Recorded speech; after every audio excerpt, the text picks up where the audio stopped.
नमस्कार बच्चों, सोशियोलॉजी की क्लास में आपका एक बार फिर से स्वागत है।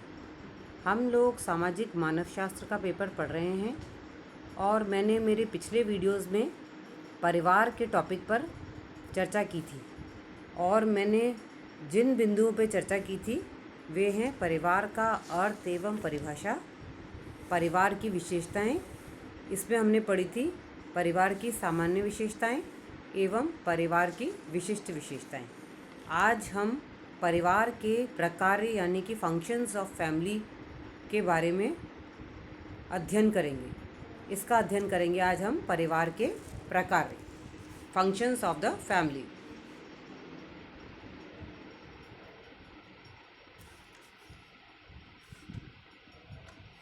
परिवार द्वारा किए जाने वाले कार्यों को हम दो भागों में विभक्त कर सकते हैं। प्रथम, सार्वभौमिक कार्य जो हमें सभी समाजों एवं संस्कृतियों में देखने को मिलते हैं, और द्वितीय है वे कार्य जिनका निर्धारण अलग अलग संस्कृतियों में वहाँ की सामाजिक एवं सांस्कृतिक परंपराओं द्वारा होता है। इन्हें हम परंपरागत कार्य कह सकते हैं।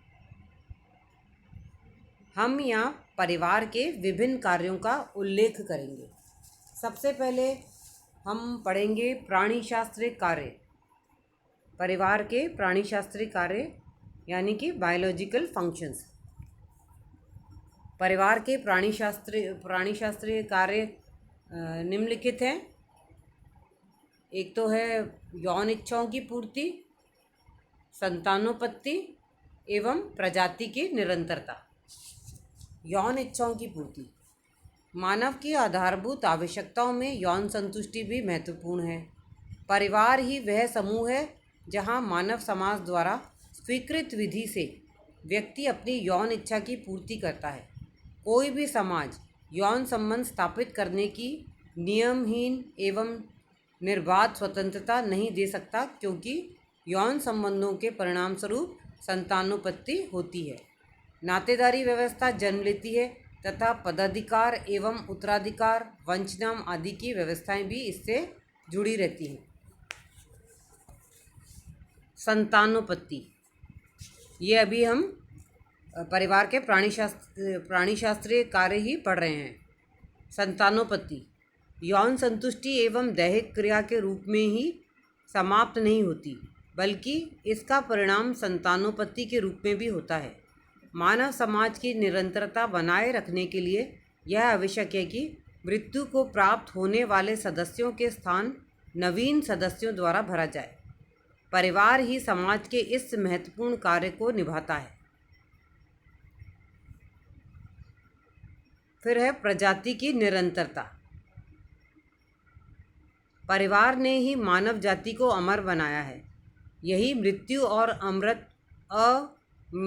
अमृतत्व का संगम स्थल है। नई पीढ़ी को जन्म देकर परिवार ने मानव की स्थिरता एवं निरंतरता को बनाए रखा है। गुडे लिखते हैं, यदि परिवार मानव की प्राणीशास्त्रीय आवश्यकताओं के लिए पर्याप्त व्यवस्था न करे तो समाज समाप्त हो जाएगा। अब है परिवार का जो दूसरा कार्य, वह है शारीरिक कार्य। आप लोग स्क्रीन पे देखो, मैंने जो एक चार्ट बना रखा है इसमें, तो दूसरा कार्य कौन सा है? शारीरिक कार्य, फिजिकल फंक्शंस। परिवार के शारीरिक कार्य निम्नलिखित हैं।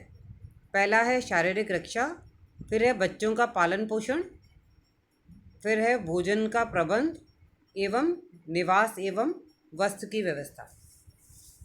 ये जो सब हैं शारीरिक कार्य के पॉइंट्स पढ़ रही हूँ। शारीरिक रक्षा, बॉडीली केयर।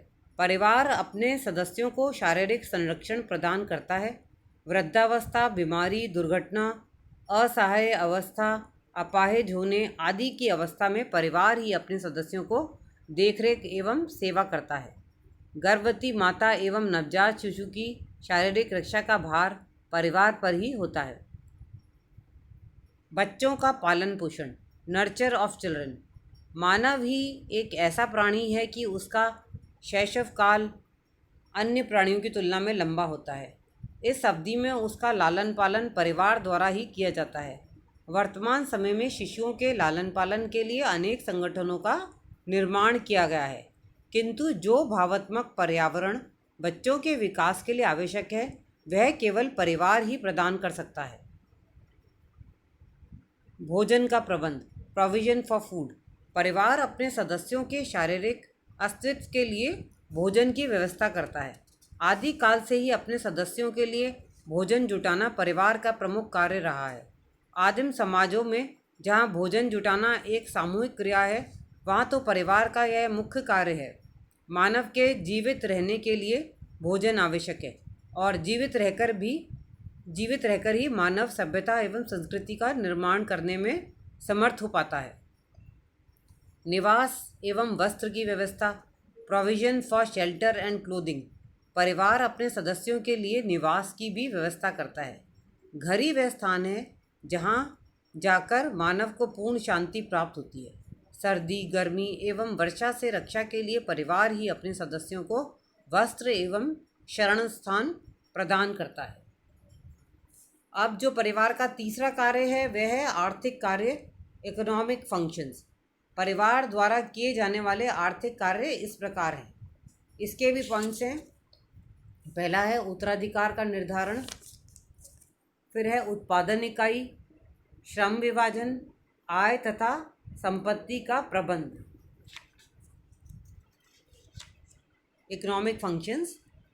उत्तराधिकार का निर्धारण। प्रत्येक समाज में संपत्ति एवं पदों के पुरानी पीढ़ी द्वारा नई पीढ़ी को हस्तांतरण की व्यवस्था पाई जाती है और यह कार्य परिवार को ही करना होता है। वंशगत संपत्ति के हस्तांतरण के प्रत्येक समाज के अपने नियम हैं। पितृसत्तात्मक परिवार में उत्तराधिकार पिता से पुत्र को प्राप्त होता है, जबकि मातृसत्तात्मक परिवार में माता से पुत्री या मामा से भांजे को। उत्पादक इकाई, प्रोडक्टिव यूनिट। परिवार उपभोग एवं उत्पादन करने वाली इकाई है। आदिम समाजों में तो अधिकांश उत्पादन का कार्य परिवार के द्वारा ही किया जाता है। मानव समाज की आदिम अवस्थाओं में जैसे शिकार, पशुपालन एवं कृषि अवस्थाओं में परिवार द्वारा ही संपूर्ण उत्पादन का कार्य किया जाता था। प्राचीन उद्योगों में भी निर्माण का कार्य परिवार के द्वारा होता था। वर्तमान में भी अविकसित एवं अपूर्ण औद्योगिक अवस्था वाले समाजों में निर्माण का कार्य परिवार के स्त्री पुरुषों एवं बच्चों द्वारा ही किया जाता है। श्रम विभाजन, डिवीजन ऑफ लेबर। परिवार में श्रम विभाजन का सबसे सरल रूप देखा जा सकता है, जहां पुरुष, स्त्री एवं बच्चों के बीच कार्य का विभाजन होता है। परिवार में कार्य विभाजन का आधार यौन एवं आयु दोनों हैं। स्त्रियां गृह कार्य करती हैं तो पुरुष बाह्य कार्य तथा बच्चे छोटा मोटा कार्य करते हैं। शक्ति के कार्य पुरुषों द्वारा किए जाते हैं। परिवार के सदस्यों में श्रम विभाजन आर्थिक सहयोग का प्रमुख कारक है। इसी में फिर एक पॉइंट है आय तथा संपत्ति का प्रबंध, management of income and property. परिवार की विशेषताओं के दौरान हम कह चुके हैं कि प्रत्येक परिवार के पास सदस्यों के भरण पोषण के लिए कोई न कोई अर्थव्यवस्था अवश्य होती है। इस अर्थव्यवस्था के द्वारा ही वह आय प्राप्त करता है। परिवार की गरीबी एवं समृद्धि का पता आय से ही ज्ञात होता है।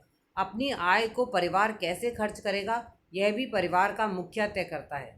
प्रत्येक परिवार के पास जमीन, जेवर, औजार, नकद, सोना, पशु, दुकान आदि के रूप में चल और अचल संपत्ति होती है, जिसकी देखरेख और सुरक्षा भी वही करता है।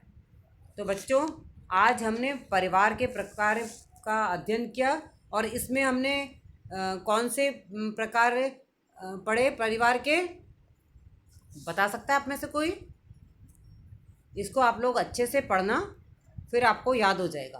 तो आज हमने पढ़े हैं परिवार के प्राणीशास्त्र कार्य, जिसमें है यौन इच्छाओं की पूर्ति, संतानोत्पत्ति, प्रजाति की निरंतरता। और फिर हमने पढ़ा शारीरिक कार्य। इसमें हमने जो पॉइंट्स पढ़े, शारीरिक रक्षा, बच्चों का पालन पोषण, भोजन का प्रबंध, निवास एवं वस्त्र की व्यवस्था। और आज हमने एक और परिवार का कार्य पढ़ा, आर्थिक कार्य। इसमें जो हमने पॉइंट्स पढ़े वे हैं उत्तराधिकार का निर्धारण, उत्पादन इकाई, श्रम विभाजन एवं आय तथा संपत्ति का प्रबंध। तो बच्चों आज की क्लास में इतना ही। बाकी के जो परिवार के बचे हुए कार्य हैं वो हम हमारी अगली कक्षा में अध्ययन करेंगे। Thank you.